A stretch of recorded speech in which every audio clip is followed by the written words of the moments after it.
Hari Perhubungan Nasional 2021, Kepala Bandara Amahai harap bandara kabupaten tertua di Maluku diperluas. Kepala Unit Penyelenggara Bandar Udara Amahai, Januaris Seralurin, berharap bandara udara di kabupaten tertua di Maluku itu diperluas. Harapan itu diungkapkan Seralurin menyambut peringatan Hari Perhubungan Nasional ke-50 tanggal 17 September 2021.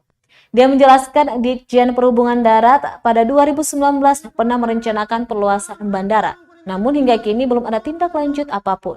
Padahal dia menilai keberadaan bandara di Maluku Tengah sangat strategis, mengingat potensi wisata cukup banyak. Di antaranya Bukit Kerai, Pantai Ora, Pulau Tujuh Banda, dan beberapa spot menyelam yang menyediakan pemandangan eksotik berupa biota laut dan terumbu karang. Menurutnya, salah satu alasan lambatnya persetujuan pengembangan areal Bandara Amahai adalah soal penyelesaian lahan milik TNI Angkatan Udara dan lahan pribadi milik warga setempat.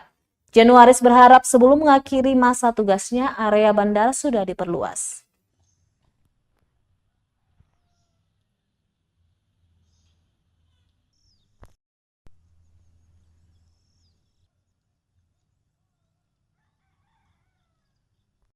Ini setelah melalui hari ulang tahun Perhubungan Nasional 2021 ini, saya selaku Kepala Kantor UPBU dibantu oleh para staf, suatu impian kami kalau kami bisa membangun Bandara Udara Amahai ini, dia bisa maju setara dengan bandara-bandara lain di kawasan Nusantara.